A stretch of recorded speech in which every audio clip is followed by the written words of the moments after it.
Sim Update 5 for Microsoft Flight Simulator has certainly been a little on the divisive side.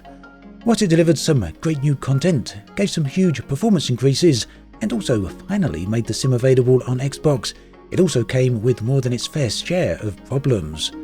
Recently, Microsoft have discussed some of these issues and how they plan to fix them. So, let's take a look. The two most significant problems with the Sim Update 5 then were the crashes to desktop that many people have experienced, along with some pretty heavy downgrades on the graphics. Some additional problems have also led to issues with third-party content. Now, numerous issues have been corrected with a hotfix released last week, and a second hotfix is due very soon, which is going to fix a number of other issues.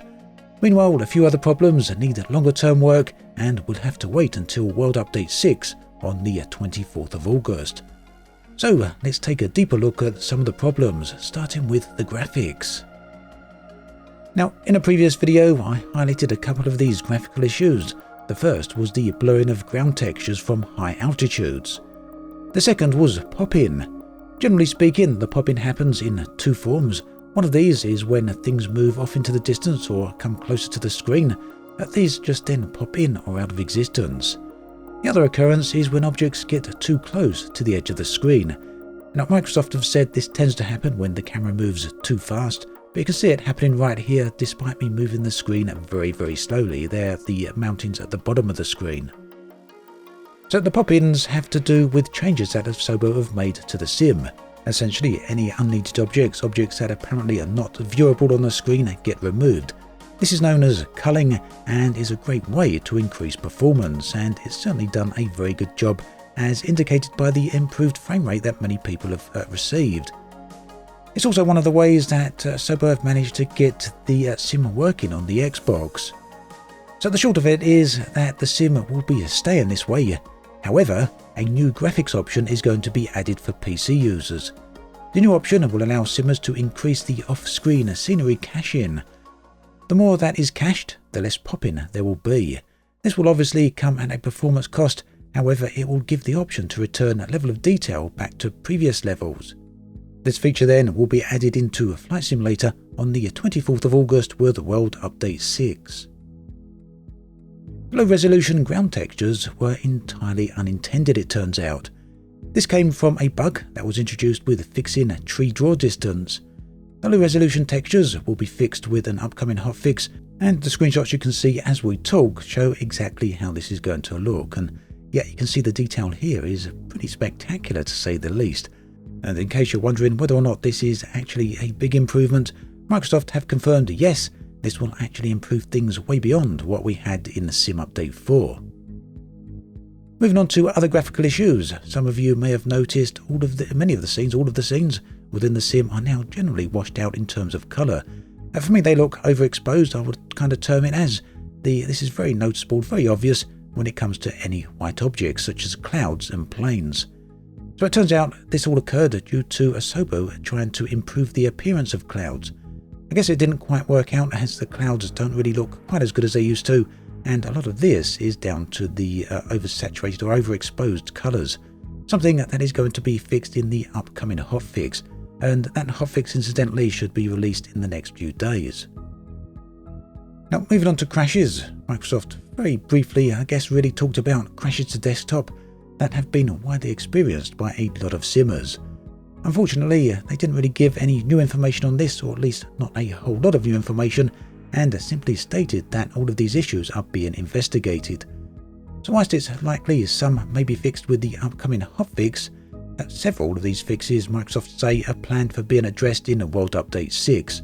So basically it seems that whilst some issues may have been fixed previously in the previous hotfix and the upcoming hotfix, other issues still are going to have to wait until near the end of August. So not really ideal, but at least we know they're being looked at. Moving on to third-party content, Sim Update 5 affected at least 3 high-profile third-party planes. The PMDG DC6 had performance issues emerge. It turned out that this was due to Aerosoft disabling a rendering channel within the sim. Aerosoft have told PMDG that the rendering channel will be re-enabled in a future update, which in turn will bring performance back to the plane. So no date on that just yet, unfortunately. Sim Update 5 also featured the long-awaited freeware addition to the in-sim marketplace, and this brought with it access to the fly-by-wire A32NX, a long-awaited and very highly respected plane, which of course has been available outside of the sim for a very long time, but bringing it directly into the sim is a great addition.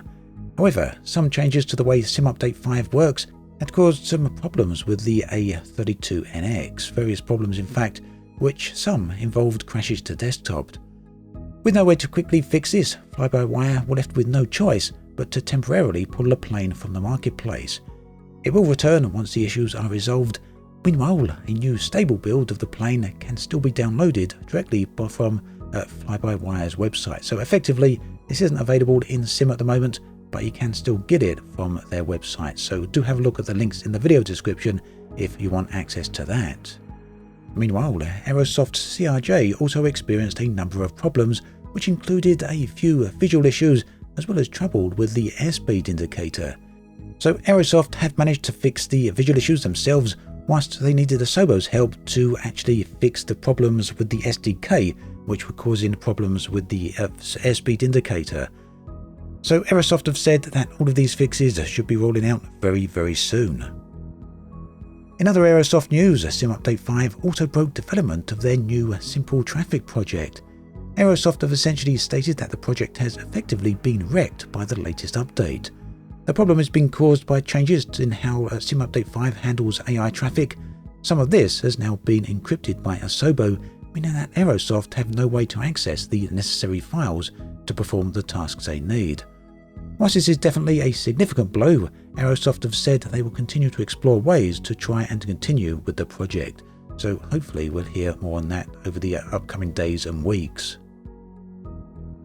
So yep, Sim Update 5 has certainly been a mixed bag. There's definitely some great points to the update, as well as some very problematic points. My take is that I feel Asobo have done an amazing job in getting the sim working on consoles. It's well known that Microsoft Flight Simulator is extremely demanding.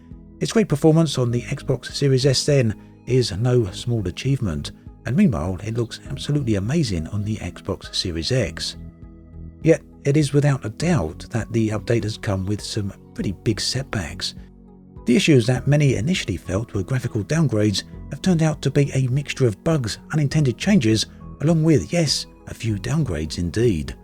The graphical bugs are going to be fixed, and the downgrades are also going to be effectively fixed by giving PC users additional settings to kind of scale them and get around the issues caused there. Perhaps the crashes to desktop are a more significant issue overall then, as it seems Asobo and Microsoft haven't specifically addressed all of these, at least not beyond rather a few hotfixes, and saying the rest of the issues are going to be investigated.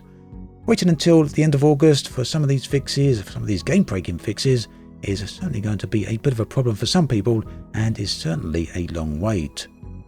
Overall, I do feel Asobo and Microsoft have come through relatively okay with all of this then, thanks in large part to the recent forum post. However, I do feel like many, they took a little too long for acknowledging some of these problems. But ultimately, it looks like most of these problems are being fixed, and the recent forum post has been very good in addressing a lot of that. So there we have it, right up to date. As always, thanks for watching, and I'll catch you guys and girls next time.